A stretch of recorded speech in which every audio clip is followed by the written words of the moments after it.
Welcome to the Slop Farm. Enjoy the video. You're starting by preparing both devices.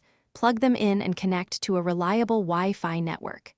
Sign into the same account, Apple ID for iPhone or Google account for Android, so the cloud recognizes the transfer.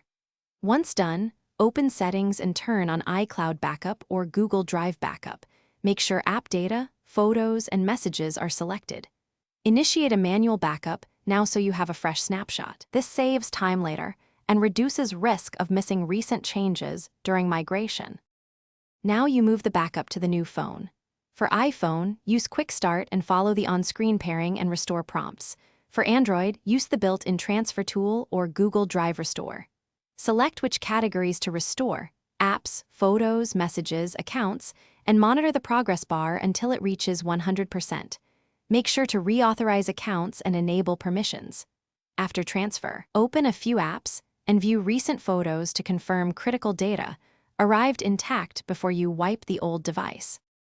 Finish by signing into every service and reactivating two-factor authentication where needed. This secures accounts and restores synced items. Make sure notifications, wallpapers, and privacy settings are set to your preference. If anything is missing, don't panic. Rerun the cloud restore or use a computer to extract files from the backup, then import them. Finally, only factory reset the old phone once you've confirmed everything. Troubleshooting tip: if restores fail, check storage limits and update both phones to the latest OS before. Thanks for watching. Consider subscribing if we helped you today.